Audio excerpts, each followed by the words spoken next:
Well, hello. How are you guys doing this week? Did you know that this week it is Thanksgiving? I like Thanksgiving a lot. Let's see, we get to eat turkey and pie and stuffing and all sorts of good treats this week, don't we? Yeah, the other thing I really like about Thanksgiving is that it's time to stop and pause and give thanks for all the things that we are so blessed to have in our lives. So what are some things that you are thankful for? Are you thankful for maybe some friends or a special activity that you like to be involved in? Maybe you have a pet or some special toys. Well, there's lots of things to be thankful for, aren't there? Today we're going to read a book called Thanksgiving is for Giving Thanks. And it's by Margaret Sutherland and illustrated by Sonia Lemure. I think is how you say that name. And we're going to read this together and just see what are some of the fun things to give thanks for. Thanksgiving is the day of the year that we eat lots of turkey and pumpkin pie. But most of all, it is the day when we give thanks for all the things that make us feel happy. I am thankful for my mom and dad. They love me when I am good and even when I'm not so good. I am thankful for everyone else in my family. My grandma gives really good hugs. I am thankful for my teacher. She makes me feel special when she hangs my artwork on the wall. I am thankful for my friends who make me laugh. I am thankful for my room. Sometimes it's nice to be by myself. I am thankful for hot chocolate, especially on a cold, rainy day. I am thankful for all the dogs and cats that I know. It's fun when they let me pet them. I am thankful for my favorite books. I like bedtime when mom or dad reads to me. I am thankful for sunny days when I can play outside with my friends. I am thankful for lollipops that turn my tongue purple or green or orange or red or blue. I am thankful for special days like Thanksgiving, when I'm with my whole family and we can all be thankful together. Being thankful for Thanksgiving. Well, I hope that you guys have an awesome Thanksgiving celebration with your family, and mostly that you stop to pause and give God thanks for so many things that He has blessed us with. Well, did you also know that this Sunday, November 22nd, is the last Sunday in the calendar year? Sometimes we've been talking about that. And it's kind of like New Year's, because next Sunday, the new year in the church starts with Advent, and we start preparing for when Jesus is born. So this Sunday is called Christ the King Sunday, and sometimes when we say Christ the King, we think about Jesus as being a king. So that's the words that we use on this Sunday.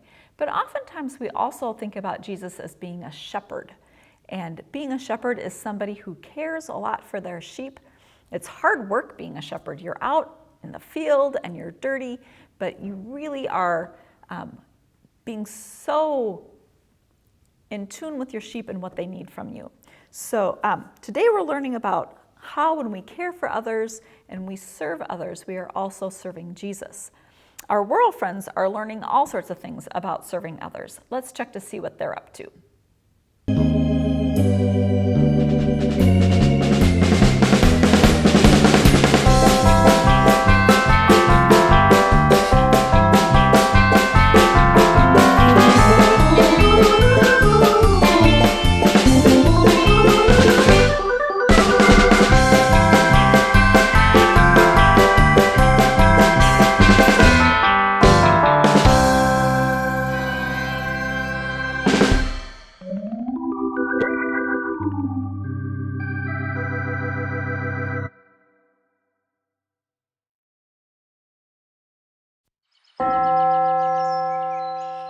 Was anybody else confused by Pastor Donna's sermon?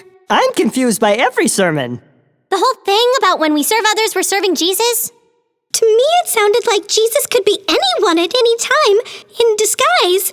He could be one of us right now, watching our every move to see if we're being good servants of Christ. So you're saying that Monty could be Jesus? Ooh, really? Yeah, or Ada, or Jax, or Victor. Or Clara. Yeah, this is no way to live. Constantly wondering who is Jesus and who isn't. There must be a way to find out. I've got it. On the count of 3, everyone commit a sin. The person who can't do it is Jesus. 1, 2. Wait! I propose another solution. Ladies and gentlemen, I give you the Jesus Detector 2000. Built with carbon nanotubes and pipe cleaners, the Jesus Detector 2000 scans the subject and determines once and for all if they are the Son of God in disguise. How did you come up with that? My big brother Leo helped me design it. Now we'll finally know which one of us is Jesus. How does it work? Well, you just point it at someone, push the button, and if the Jesus Detector 2000 dings and lights up, then you found Jesus. Ooh, who should we scan first? Hey! Let's start with the unlikeliest. Jax!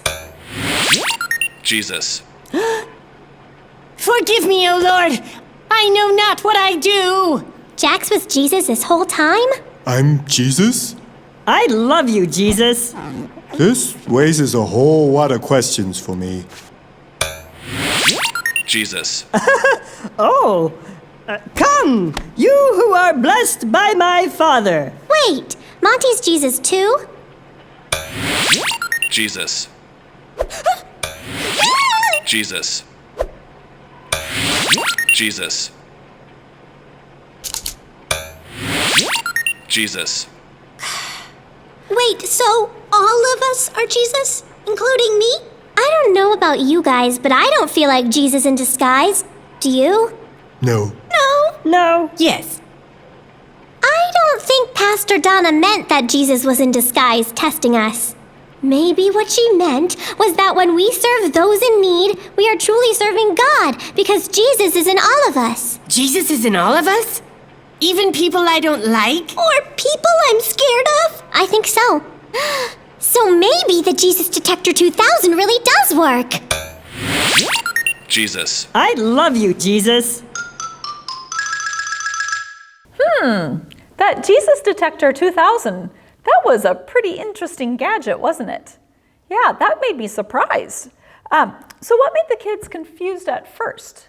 Well, Pastor Donna said that when we're serving others, we're serving Jesus. That's kind of confusing, isn't it? And all the kids really wanted to know who Jesus was. And then Clara and her brother made the Jesus Detector 2000. And what did they find out? They found out that every single one of us has Jesus living inside of us. And so when we serve our neighbors and our friends and our family, it's just like we are serving Jesus. Well, let's read from our Bible story today. It's from Matthew 25, verses 31 through 46, and the story is called Serving People, Serving Jesus. Jesus, how do you know who serves you and who doesn't? The disciples wondered.